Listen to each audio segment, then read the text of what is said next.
Okay, welcome once again to the Cow Report. I'm your host, Chuck Lee, and as usual, we're coming to you live from the beautiful downtown L.E. Phillips Memorial Library.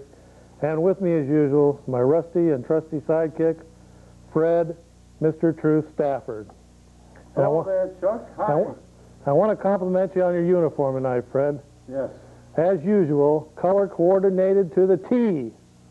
Yes. Can you stand up and model that for us just for a second, Fred? I can't. It's amazing how that's color coordinated. Yes. It's really beautiful.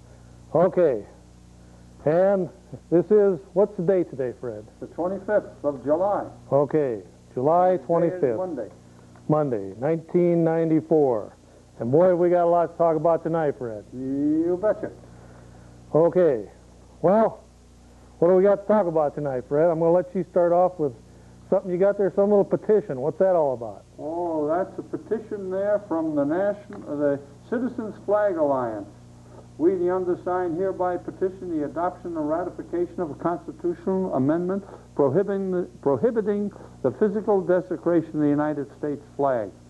And I'd like to urge that all of our listeners, all of our viewers, send a letter to Senator Cole. Tell him you want a flag amendment to stop the desecration of the flag. That desecration is not freedom of speech. That is an action.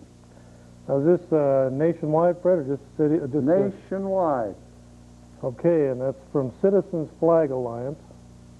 And that address is Ted Mallow, M-A-L-L-O-W, 207 Meadow Lane, Heartland, Wisconsin, 53029, if anyone would like to write to them about the flag. And so would this be a nationwide amendment, or how would it work? It's a nationwide amendment. There's something like 44 states now have passed a resolution calling for a constitutional amendment by Congress. I thought you only needed like about 33 or 4. There's 30-some, you know.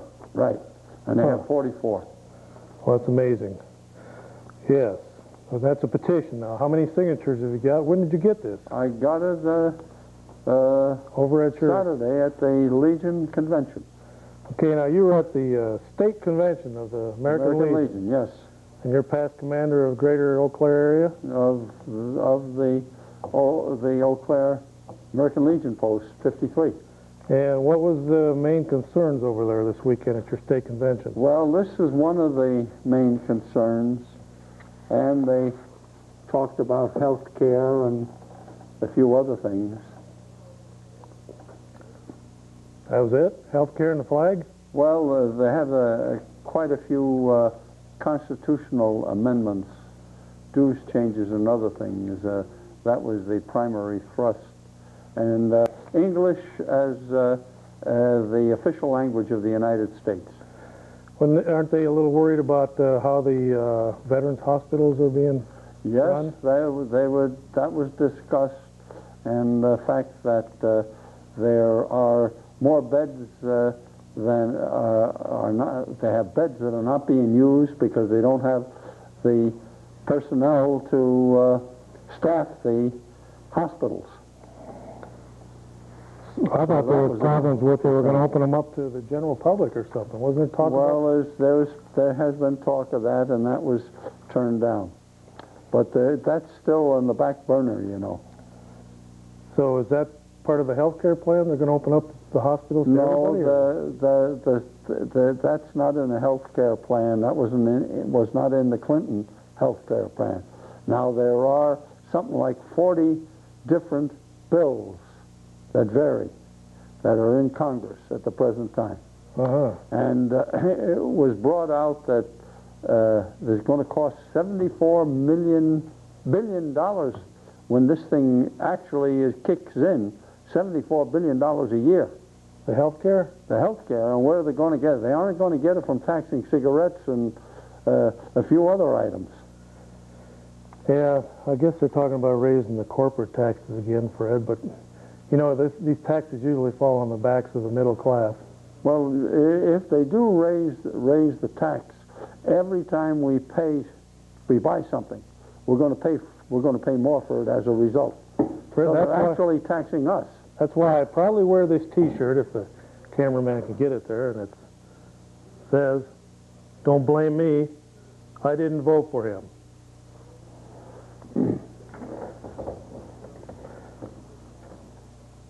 What do you think about that? Well, I didn't vote for him either. You know, the funny thing about it is when you talk to people, I find very few people who will admit that they voted for him. Only about a third did. Okay, Fred, and that's only about, I think there's only around 60% of the registered voters even vote. Well, I can understand why some of them don't vote when they get the... Oh, no, it's 60% of the people that are eligible to vote even bother to register. Right. And it drops off drastically from there. So something like only 30% of the actual voters vote in an election. Okay, Fred, we got some other things coming up here, and there's somebody gave me this poster. It's of the annual Pioneer Days. If the cameraman can zoom in on that, we'll show the viewers that the annual Pioneers Days, Fred, the 31st annual. Of course, you know, that's the old steam engines, and Yes. is the cameraman going to get in on that? You got to zoom in there. You got to zoom in with the other handle there. The other handle down there. No, it's the other one up there. The one that you use with your thumb. It's on the left hand, your left-hand side there. No, no. I showed you before the show. We're trying out a new cameraman here tonight, and he's learning, diligently learning. But anyway, it's Pioneer Days, and that's 31st annual, 3 days, starting October 12th, 13th, and 14th. And maybe we'll get that in there now. Zoom in there now. Can we try that again? Can you zoom in, cameraman? Hello. Yeah. Can you zoom in on that? Evidently, the cameraman fell asleep, Fred. No, I think I hear him laughing. Can you zoom in on that, cameraman? He just showed you a second ago how to do it. Hey, he should say, Okay. what are those cows doing in here? Well, Fred, somebody left the barn door open. Chris and Cliff Economaki were fighting again. And as they were fighting in the backyard, they left the door open, and we got a studio full of cows. It's amazing. And Well, hopefully- Holsteins, too. Well, hopefully we'll clean that up. And those are BGH-free cows, Fred. Yeah. Those Well, cows have not been touched by human hands other than for milking. You mean those are BGH free? That's right. Well, are the cows free or the BGH? One of those two. But anyway, that reminds me, Fred, this show is brought to you by the wonderful World of Flavin. And the flagship of the company is Flavin Pop. Yeah, and Fred's Best Pop, too, there. Yeah. We're outselling Flavin 2-1. We're at Funeral Homes. Yes. Okay, let's see if we can get in on this here now, cameraman. Are you with us now? He just showed you a second ago, that one there. Yeah, that one there. You just shoot right in there. Yep. Nope, that ain't it. Well, maybe Roy Rogers Hoff can come in here and show the cameraman here in a second how to do that. Yeah. Okay, Fred. Well, you know, Fred, we've been talking about tobacco on this show now for, what, 20, 25 years? Something like that? No.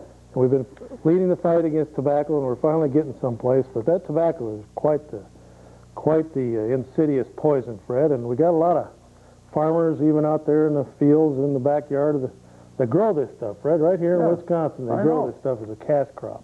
Right. And you can go into any store now, and you can get these little booklets, and they're for buying stuff like Winston, Camel, and Marlboro. They're booklets, and they've got gifts in them. Mm-hmm. So it's kind of a new way now to get people hooked into smoking. You save up, like with Marlboro, you save up miles. Mm-hmm. They call it Marlboro Country, and you get so many miles, you get to get a coat or something. And I was thinking, Fred, there's a red coat here in this booklet. Yeah. That cowl will get out of the way so I can get that there. There. Red coat there. You think the cameraman can get in on this? Roy. Roy Rogers Hoff. Will you come in here and show the cameraman a thing or two? Raven. Will you show the cameraman how to focus in? That's Roy Rogers Hoff in the studio now. You think you can zoom in there a little bit? That's not the zoom button. Fred, what's wrong?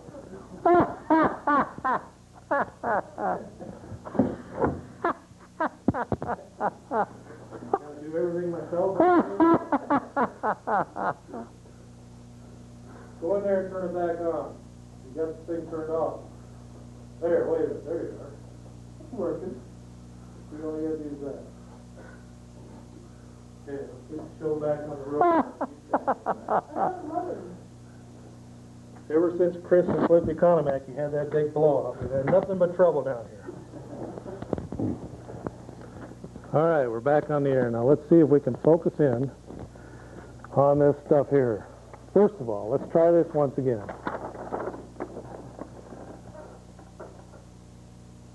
You're using the wrong button again. I just showed you 2 seconds ago.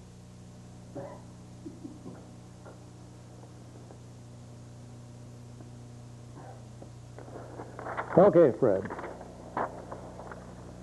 Yes.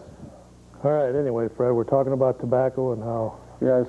all these different booklets, it says right on them, smoking causes lung cancer, heart disease, emphysema, and may complicate pregnancy.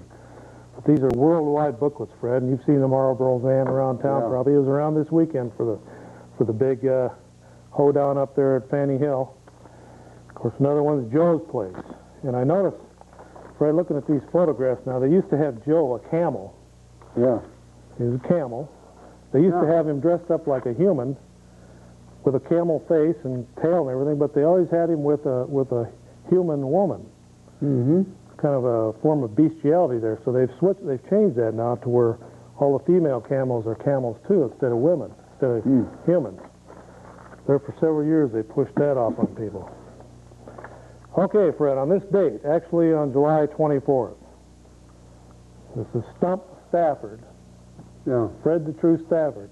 I don't think you've been wrong once yet, have you, Fred? I've been wrong more often than I've been right. What is this now? What's today's date? The 25th? No, we're going to start with yesterday, because yesterday was the first day of the week. Uh-huh. And the Church of, 1866, July 24th, 3:05 a.m., what happened? 1866, July 24th. 1866? Was that when John Wilkes Booth shot Lincoln? No, not necessarily. That was the year before, Year before. right after the Civil War, Is that remember? is that when they caught him? No, in 1865, Fred, the two presidents of both countries, Abraham Lincoln died, and then shortly after that, Jefferson Davis was hung Yeah. for his role as being president of the Confederate States. So both presidents of that divided union ended up dying and never did see much of the coming back together of the two separate nations into one. Yes. But right after that, Fred, 1866, July 24th, is when Tennessee was readmitted to the Union, Fred. One of those breakaway states that Yes. it took almost a year to get them just readmitted, a year after the war was over. Okay, Fred, I'm going to turn it over to you because I know you got something of importance there. Yes. First is a set of guidelines proposed by the Equal Employment Opportunity Commission, EEOC, that threatens religious liberty.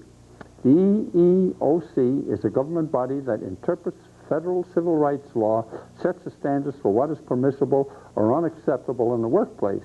For example, a regulatory commission determines what constitutes sexual harassment, racial discrimination, and like conduct. We've no quarrel with that regulatory function. But now EEOC's acting chairman, Douglas Gallegos and his fellow commissioners have decided to extend the reach.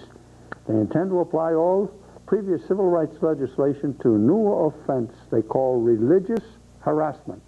In short, the commission intends to make it illegal to share one's faith or even show evidence of it if a single employee objects to that witness. Now, for example, the 25 actions on the job that, according to Senator Brown's office, may be prohibited by the EEOC: wearing a cross around the neck, wrist, or any openly visible part of the body; wearing a yarmulke, a century-old tradition of Jews wearing a head covering while they attend synagogue. Orthodox Jews, however, wear the head covering 7 days a week. Displaying a picture of Christ on an office, desk, or wall; wearing a t-shirt, hat, or other clothing that has any religious emblem or facing on the face; displaying a Bible or religious book on a desk, otherwise making the same openly visible in a work or lounge area; hosting Christmas, Hanukkah, Thanksgiving, even Thanksgiving or Easter celebrations, parties, or events in any form that have any focus on Christ, God, or other religious connotations. So in other words, Fred, if you're in the workplace, there can't be any religion whatsoever, if this is passed.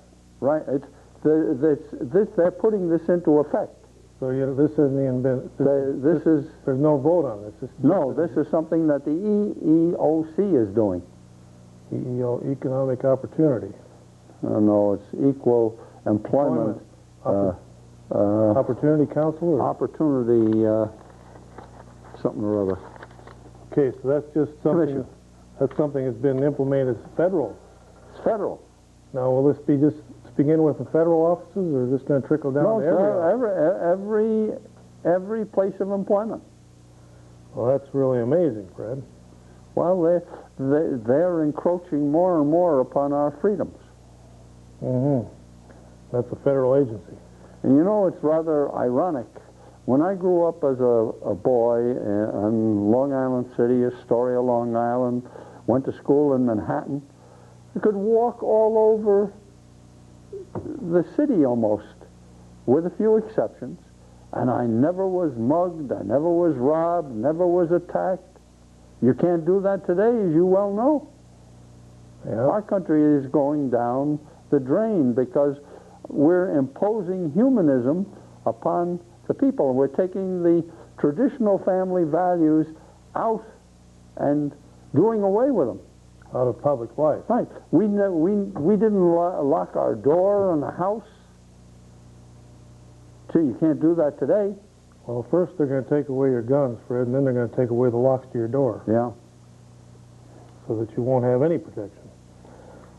Okay, Fred, well, that's amazing there. Some of those things are just like wearing a cross around your neck. It's going to be right. Hosting a Bible study or other religious what if somebody gathering. sneezes and you say, God bless you? Is that going to be against the law? Yeah, that could be called harassment. So what do you get? 20 years hard labor, breaking rocks? No, you probably be fined. Or what? Be fined. Serving only pork or beef at a company 4th of July picnic. What's that got to do with anything? Well, you know that the Jews don't eat pork. So you mean they're going to force Jews to eat pork? Well, at the picket, they see if you served only that, you have to have both. Oh, okay. Nativity displays or scenes. Witnessing the gospel, sharing your faith, generally speaking to other employees about religion. Conversation about religion. Inviting a fellow employee to a synagogue, church, temple, or other place of worship. Having a church choir or school choir come in for a Christmas celebration and sing any song that makes reference to Christ, God, or any religion or religious principle. Well, how does that compare with, Fred, when you were a young man growing up? Well, in school, we used to read, the principal read from the Bible at assembly. This was public school? Yes, and in high school even. Uh-huh. Mr. Burnham used to read in high school, and you know, it's rather odd, and I never thought about it at the time. It seemed to have a calming effect upon some of the students. those who were troublemakers or did things that they shouldn't do. And that, as you well know, has been cut out. We can't pray in school anymore. Can't have a baccalaureate. A what? Baccalaureate at graduation. Baccalaureate? Baccalaureate, right. Okay. Now, Roy, I figured it out. When you want to do a close-up, you got to switch to camera 1. You got that, Roy? Roy Rogers Hoff there. You have to do on camera 1, and then camera 1 zooms in. There, you almost had it. Okay. Well, Fred, the cows look content out there tonight. Yes, they certainly do. We had to turn the floodlights on so we could see them. Of course, they've all been milked, and they're resting peacefully now, eating grass and getting ready to be milked again in a few hours tomorrow morning. It's amazing how much milk they produce. What's even more, there we go. All right, here's what I was going to show you at the beginning. Can you focus in a little closer there, cameraman? There. Whoops, whoop, ooh, back up a little. Whoops, all right, whoop. Yeah, pioneer days. Okay, yeah.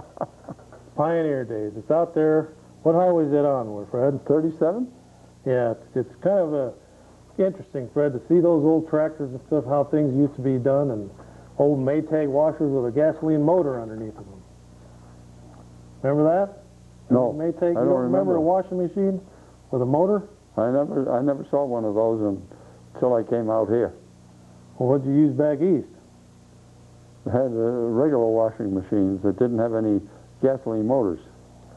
Okay, well, anyway, it's a 3-day affair, Fred, and it's always interesting to go out there and see the old, and they even have the old-time tractor pulls with those old tractors. All right, Fred, some interesting news from Washington on the Foster death. Vince Foster, alleged lover of Hillary Clinton and some other alleged things, too. Anyway, Fred, Reed Irvine of Accuracy in Media pulls the plug on Robert Fisk's cover-up of Vince Foster's death. Now, you know who Fisk is? Yes. The Fisk is in, Fred, on this whole Whitewater Gate deal. He was an attorney at one time his firm was an attorney for the Whitewater resort or whatever they call that. Well, his company sold some of the original land to the Whitewater Development back before all this started. But anyway, Fisk is helping to do a cover-up on the Vince Foster death. But unfortunately, Fred, the FBI was involved in some laboratory tests of his death. Yeah. And in a special release dated July 5th, Irvine's AIM Bulletin asserts that the Fisk report on the death of Vince Foster ignored evidence submitted to him by the FBI and concluded that Foster died on the spot where his body was found. An FBI laboratory memo dated May 9th, 1994, however, which was appended to Fisk's report, indicated that Foster's body was moved to that spot. Matter of fact, Fred, they found carpet fibers all over his suit, but the FBI says the body was moved to that spot where they found him laying. He was laid out like he was in a funeral parlor. Yes. They never did find the bullet or the gun. So even the FBI says something's rotten. I thought that he had a gun in his hand. I guess he did. He had it with his thumb in the trigger, laying by his side. Yeah. But they said that was a convoluted thing because he was left-handed and the gun was in his right hand, and the thumb was in the trigger finger. Well, whoever placed that there placed it in the wrong hand. Well, it was a hurriedly done job. I guess there is one witness that saw the actual dumping of the body, but he's afraid to come forward. But anyway, Fred, this FBI now has been brought into this. So today the Whitewater hearing started in Washington, and they're going to be dealing with the Foster death, but haven't they already pronounced it a suicide and nothing's wrong? So they whitewash it to begin with, and then they bring out the paint and cover it over to make it look good. But how they I don't know how they're going to explain away the FBI on this one. So that was a little tidbit, Fred. I think we're going to try and go to a call, Fred, because some people have been eagerly waiting probably to talk to you. And, yes. And It's amazing, Fred, how you're color coordinated tonight. I don't know how you did that. The hat matches the shirt matches the pants matches the coat, and the coat matches the shoes and socks. I don't know how you do it. Go ahead, caller, you're on the air. Fred, buddy, why do you slobber when you speak? Okay, Fred, he wants to know if you're chewing gum when you're speaking. No, I'm not. Okay. We'll go to call number 2 then and see what that caller has to say. Go ahead, caller, you're on the air. Chuck, Yes. you know that black on the background? Or it's black and white? The what? There's a black and white on the background. Yeah? Is that your mom? Which one? Like the one on the left. Which one? This one here? Okay, Fred. Now, what did you have there, Fred? Well, economist Don Fader, and this, what I'm reading from is Dr. James Dobson's monthly newsletter. And Don Fader, who is a economist for the Boston newspaper, says, coming soon to your office, courtesy of Bill Clinton and the Equal Employment Opportunity Commission, religious-free workplace. The area in which religion is tolerated in our society is constantly contracting. In 60s, school prayer was eliminated. Since then, invocations at graduation have been banned.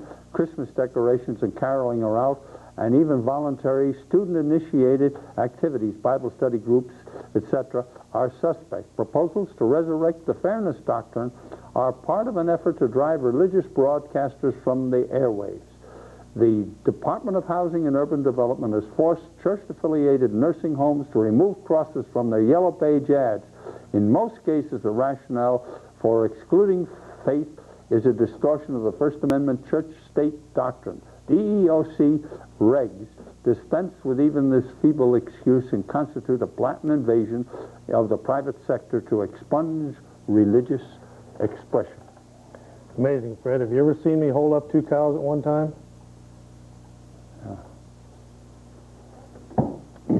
There, Fred. Mm-hmm. Isn't that amazing? He's even, look at that. I'm holding up 2 cows at once. Yeah, well, that's certainly... Oh. Okay. Fred, do you know something that's even more amazing than that? Well, how do you, first of all, before we go to this key bit of news, how do you render that out? Well, you see, the only ones that are really bringing the truth to the people about what's going on are some of the broadcasters, the religious broadcasters, and people like Rush Limbaugh, Marlon Maddox on WWIB at 105 to 2:30 each day, each weekday, I should say. And if it wasn't for that, the people wouldn't know a lot of these things, just like I told you here. You didn't see that in your leader telegram, I don't think. No, I don't recall that. No. Okay, Fred. Here's a bit of amazing news. You know, in Milwaukee, we had this giant outbreak of cryptosporidium, Yes. that bug in the water. Mm-hmm. First, they tried to say it was probably some overflow from some farm somewhere, Yeah. cattle, but now they've pulled back that statement, and it kind of ties in with waterborne diseases and viruses, Fred. We've known for years, like in swimming pools, you can get things like meningitis and things of that nature. Well, even Legionnaire's disease, Fred. There was a cruise ship just this weekend that had within the last week, they had a breakout of Legionnaire's disease on board, and they're tracking it down to the water supply. The Legionnaire's disease was in the water supply and was spread that way. And it can be transmitted by water and is an important source of community-acquired disease. Well, anyway, Fred, between 86 and 88, the Center for Disease Control and the EPA reported 50 outbreaks of waterborne disease in 24 states, causing illness in 25,846 persons from waters intended for drinking. Now, this was before the massive one in Milwaukee. I think something like 60 people died in that, or maybe even 100 over the few months of that one. So, shortly after the water-related outbreak in Milwaukee, a newspaper article raised the possibility of HIV in the water supply. Well, that's the virus that causes AIDS, stating amid new evidence that AIDS can live for hours in the blood of cadavers and for days in sewage. The practices of morticians and medical examiners flushing cadaver blood into sewer systems is coming under increasing scrutiny. That was in the Milwaukee Journal, April 5th, 1993. But this isn't new evidence, Fred. According to Dr. Lorraine Day, who operated in San Francisco for years, sometimes up to her elbows and knees in blood on the floor, and not actually that deep, but just covered with blood in the operating room. She finally had to quit because of her exposure to the virus. She says this isn't new evidence that AIDS could possibly be in the water system. She says going back as far back as the early 80s, number one, HIV survives in cadavers for up to 16 hours. That was in the New England Journal of Medicine back in December of 1989. So a body can lay there 16 hours and the virus is still living inside of it. Now they flush that blood, Fred, and all those fluids right down into the sewer system in just about every city in the United States. Okay, so that's not a new thing. Another thing, HIV is detectable in tap water, in sewage, and in seawater for up to 11 days. That's from the Water Science Technology, Volume 2, Issue 1, Number 3, page 55 through 59, and that was 1989. Yes. Okay, and then the Laboratory of Tumor Cell Biology of the National Institute of Health, the premier government research institute in this country, reported the recovery of HIV after more than a week in water held at room temperature. That's the Journal of American Medical Association, April 11th, 1986. And finally, Fred, as long ago as 1985, information was published in Lancet, that's a premier medical journal, reporting that HIV can survive alive and infective outside the body at room temperature, dried on a surface for up to 7 days, and if wet, for 14 days. That was in Lancet, September 28, 1985. And that research comes from the Pasteur Institute, and that was where Rock Hudson went when he was dying of AIDS. That's also one of the co-founders of the HIV virus, Dr. Luc Montagnier. That's where he practices and researches, right in the Pasteur Institute. So they've known back as far as almost 9 years ago, Fred, almost 10 years ago now, that HIV survives and is infectious outside of the body. So what I'm getting to, Fred, is just with heavy petting and kissing, you can transfer that saliva, and you don't have to drink buckets of the stuff like one kid said on the air here one night that he had to drink quarts of the stuff to get the virus. Yeah. Because it's a hardy disease, Fred. It's even resistant to certain amounts of chlorine. You would have, and they're going to find out, I was reading in here about pools, public swimming pools. Various diseases now are starting to show up. And there's a possibility that if the chlorine level in the public swimming pools isn't strong enough, some of these viruses can resist that. Well, chlorine is not a shall we say, germicide that will kill things more effectively, because it's only effective in, against 2 or 3 classes of germs. Well, Fred, according to this Dr. Delarian Day, to kill HIV, to make it inactive, chlorine bleach must be used at full strength in contact with the virus for at least 30 seconds. And there's no swimming pool in the world, no hot tub in the world that's 100% chlorine. Yeah, because that would cause bodily harm. Okay, well, Fred, I think we got a call waiting, so we'll see what we got here. Go ahead, caller, you're on the air. Yeah, Chuck, you ever going to answer that question about your Vietnam military experience, or are you just going to keep ignoring it every week? Who, me or Fred? You. Fred, you weren't in Vietnam, were you? No, I was not, no. Well, I wasn't either, so what's the big deal? Not everybody went to Vietnam. I never did claim that I was a Vietnam veteran, did you? No. Did you claim I was when I wasn't looking? No? Have I been gone here one night or something? No, I did not. I never claimed to be a Vietnam veteran. All I ever said here on the show was you don't have to be a Vietnam veteran to run for political office, Fred. That's not a litmus test. Right. I mean, the guy that I'm running against has been in office 14 years, and he never served in any military. So I'm not avoiding your question, caller.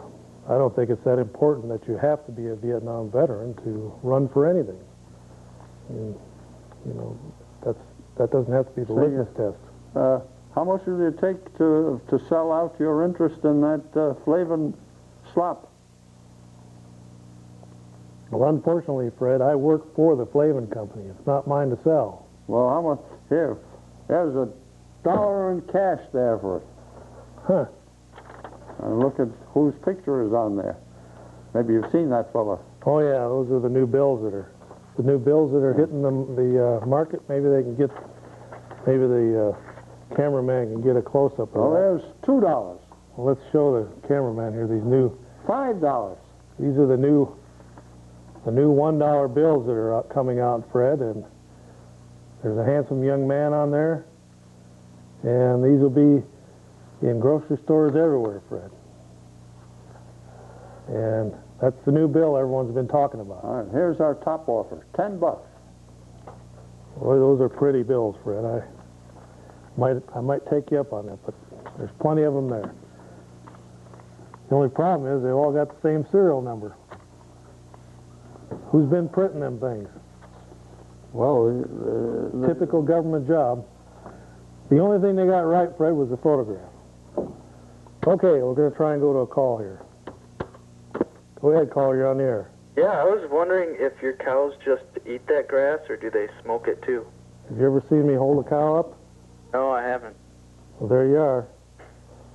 That cow weighs over 1,000 pounds. Hey, do you I'm smoke? holding it up with one hand. Chuck, Pardon? I'm asking you a question, man. Yeah. Do you smoke grass or how do you feel about the marijuana laws? No, I don't smoke marijuana. I gave it up back in 1986. That's too bad. Hmm? Yeah, how do you feel about the laws? Well, they shouldn't be lumped together with heroin and morphine and cocaine from personal experience. I know there's a vast difference in them, and the country as a whole needs to recognize that there is a difference between something as addictive as heroin and something like marijuana. Well, I'm glad to hear you say that, They're two Chuck. different drugs altogether. Yeah. Well, thank you very Another much. drug is tobacco. Of course, now marijuana, I was just reading last night that marijuana could create a cancer hazard, especially when used in conjunction with cigarette tobacco. It really increases your chances of getting lung cancer. So marijuana is not it's not a freebie. You know, it's just like alcohol. There are minuses involved. Okay. So Thank you. all right. Talk to you later. Okay. Okay, Fred. What do you think about that marijuana? You think that ought to be classified the same as heroin and LSD and cocaine and all that stuff? I do know that people start off on that and go to other things.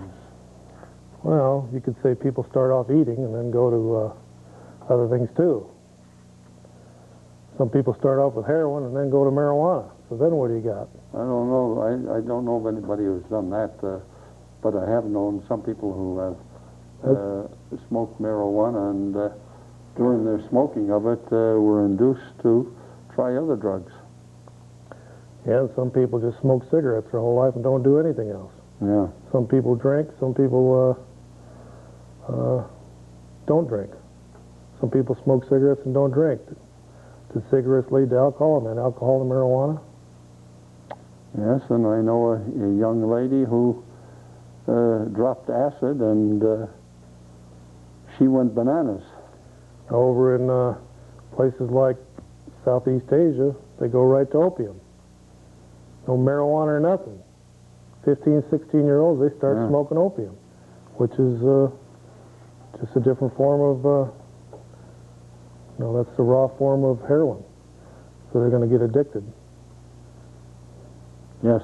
So we can't make a statement, Fred, that one leads to the other because there's so many different drugs out there, and I think people just have their drug of choice.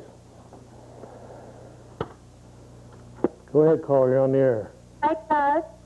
I want to know, I think you're cute. How old are you? Who, me or Fred? You. I'm 44. I think your friend Fred is kind of cute, too. Yeah, he's pretty... But I also want to say something. Is it true you can catch AIDS from the swimming pool? Well, I was going to talk about that here. I don't really think it is. It's a sexually transmitted disease. Yeah, so what if an AIDS, somebody with HIV, swimming around your swimming pool? Do you know anybody with HIV? Not lately. Well, if you did and they're your best friend, would you touch them? All depends on where you want me to touch them. The only way you could get it is if you have sex with them. No, I don't think so. Or if they have an open That's not tub, true. but you can't get it unless that. You really can't get it in a swimming pool. Blood transfusion or touching blood with each other or having sex. That's the only way you can get it. Oh, you can get it from saliva, too. No, you cannot. You'd have to have buckets of That's saliva not- poured in your mouth before you could get AIDS. Yeah, you've been well propagandized, my child. She's another one of those well-documented cases, Fred, of where they just opened up their heads and they poured all this slop in there that they call education, and they eat it up, Fred. Well, You don't have to drink buckets of They saliva. accept it from authoritative figures, and even though the authoritative figure may be relatively uninformed in relation to that, they pass along the information they get from other sources. Well, we're not really against you as an individual, the caller there that just talked to us, but you're not getting the whole facts on this. The saliva test for HIV is more accurate than the blood test because there's more in the saliva. There's more of the HIV virus detectable in the saliva than in the blood. And therefore, any kind of bodily fluid, whether it be tears, saliva, urine, feces, blood, semen, all those different kinds of fluids the virus is in them, including in the skin. It gets into the skin, it gets into the brain, it gets into every part of the body.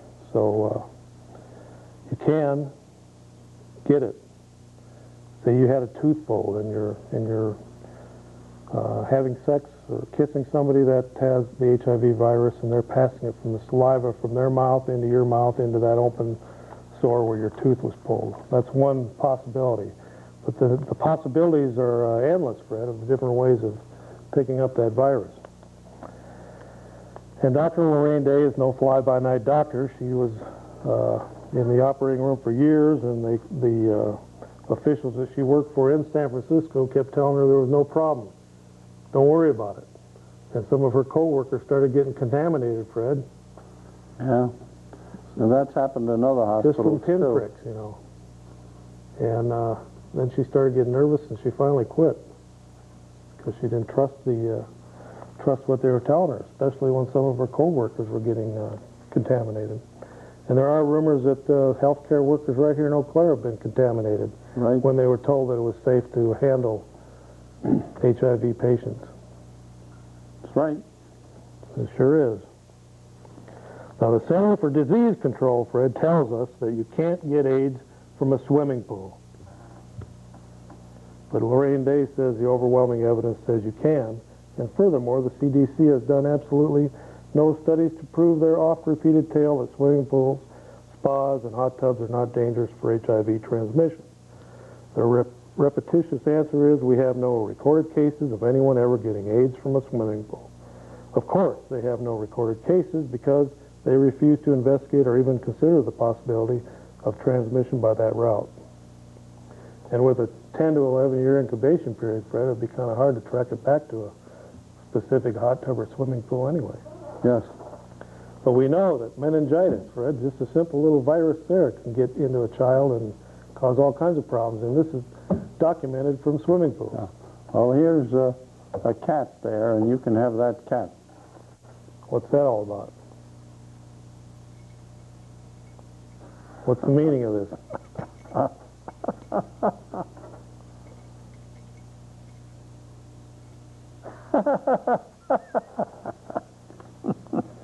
Okay, we better go to a call, Fred. I think you're getting carried away. Go ahead, caller. Go ahead, caller. You're on the air. Is this Mr. Lee? Yeah, it's Fred and I here on this show here. Are you watching? Yeah. You ever see me hold a cow with one hand? Yeah, just about 20 minutes ago. Okay. I have a question for you concerning your run for public office. All right. Given your drug conviction on dealing, do you think that if you won, your fellow congressmen would look down upon you, maybe deny you your seat, or fail to give you a committee assignment of any significance, or in any way hinder your effectiveness as our representative? Well, I'll tell you, they treat Barney Frank pretty good, and they treat Steve Gunderson pretty good. I don't see why they should look at me any different than anyone else. If I'm elected by the people, Right, but then they have a right to seat of me. anything. Pardon? But Steve Gunderson hasn't been convicted of anything Well, that I know of.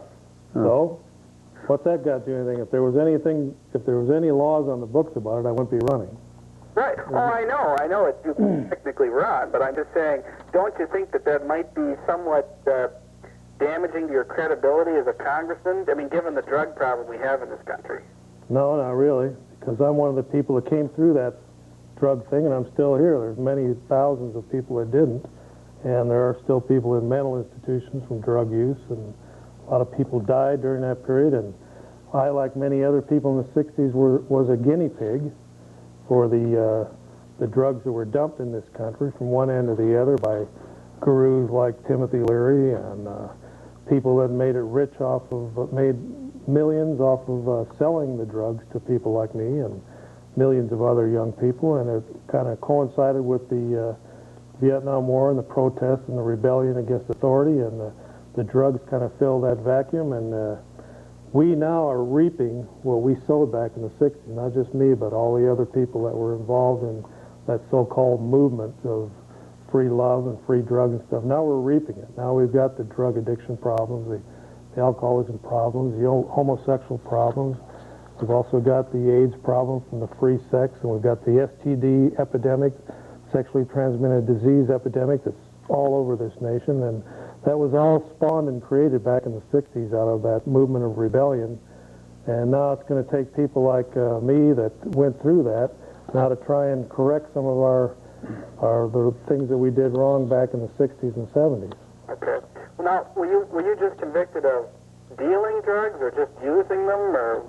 No, actually, it was a conspiracy to import marijuana. Right.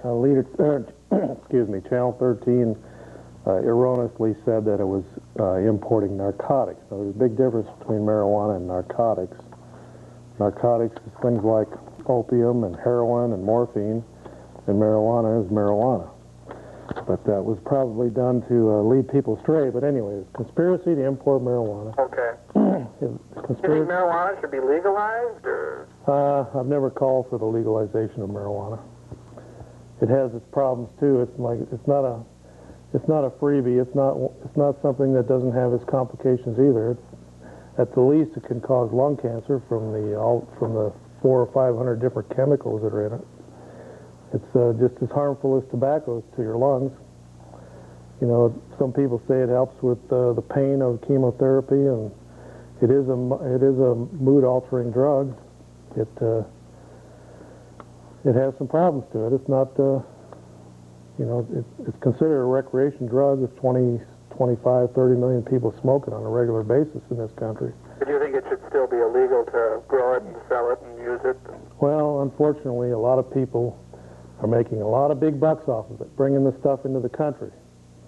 And even though I wasn't involved on the one end smuggling the drug into the country, I was just part of one of thousands of conspiracies of people that are bringing drugs in from all over the world and dumping them in the United States and experimenting with the youth of this country by dumping these drugs.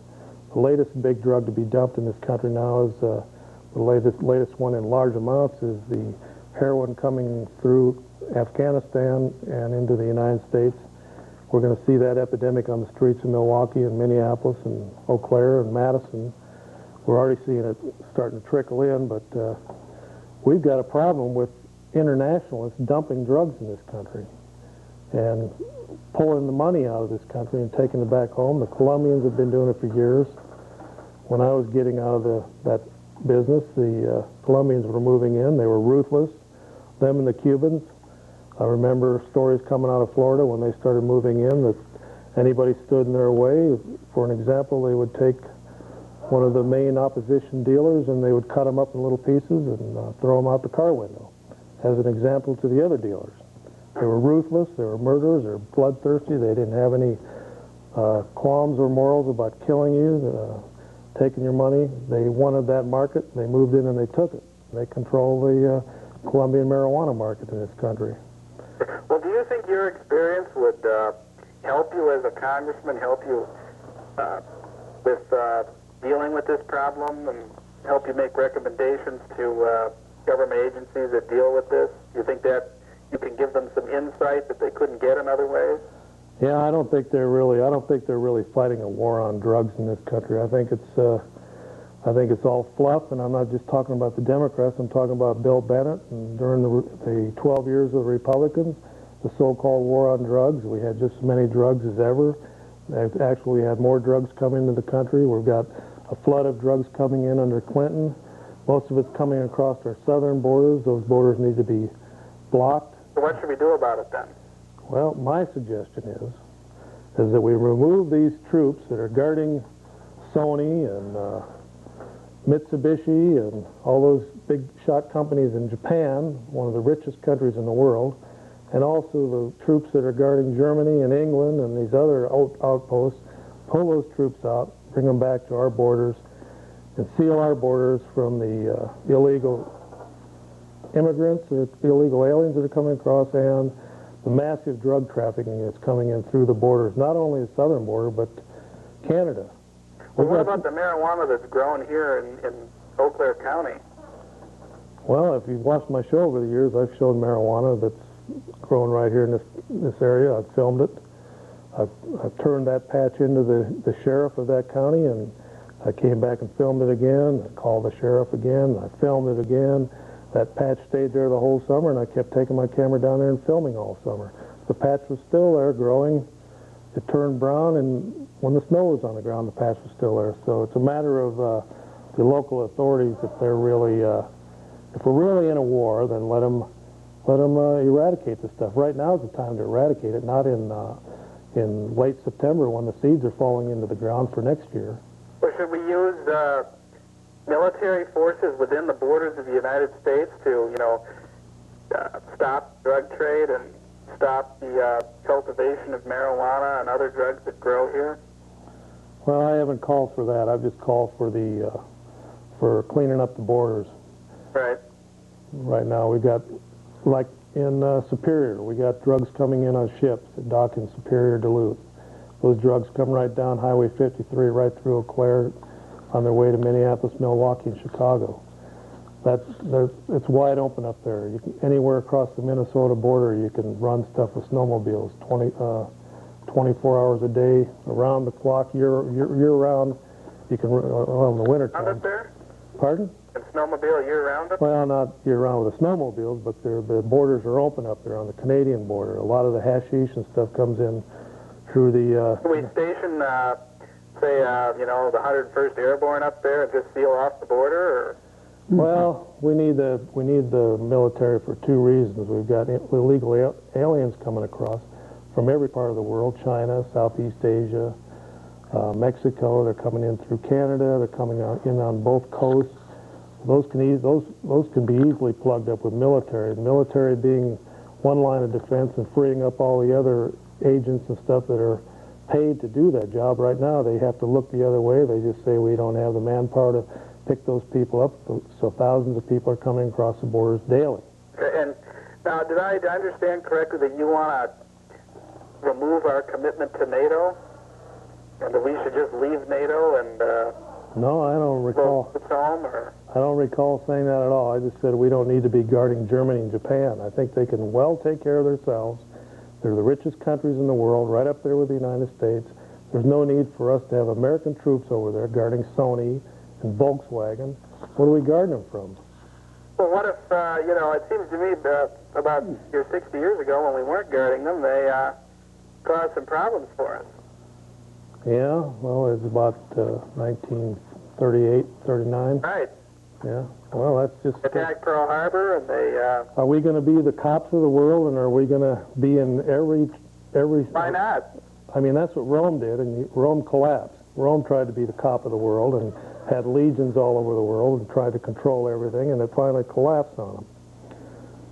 We need to take care of America first, because if we don't take care of this country first, then we can't help other countries. Yeah, but what, you know, how would we deal with it then if we withdrew all of our forces from overseas and then we had revanchist regimes rising in Germany and Japan and these other countries that have had a history of militarist expansion? Now, you know, we just have to go fight World War II all over again then, wouldn't we? Well, in Europe right now, they have the European Parliament, and they've got some other safety things set up now. And they've got... You know, that doesn't have the kind of authority that we have. You know, we've got NATO over there. Now, we don't have to have troops in Europe to keep our end of the NATO agreement. So we should stay in NATO then. Yeah, I never said anything about pulling out of NATO. Okay. I just said we don't need to be spending billions over in Japan and England and Germany and some of the other European places that we had these outposts. We don't need it. That money could be better spent at home. We can take that money, that foreign aid money and that military money, and we can give it back into this country to help the family farmers, the grain farmers. What about the Persian Gulf War? Did you support that or oppose that? Or? The Persian Gulf War. Yeah, 1991. Well, I wasn't against it. But, you know. You were for it then? Well, at the time they made us believe that it was, if we didn't agree to it, that it would be that the oil would be shut off and that it'd be the end of the world. And that. You think it was a mistake? Well, now we're seeing some problems with the military, but at the time it looked like it turned out to be the right thing to do. Well, now, do you think Vietnam was a good idea or kind of a bad idea? Well, looking back at Vietnam, and I had two brothers that are over there. One went back twice, and he said that the Vietnamese themselves weren't that hot about that war. We had a no-win situation going.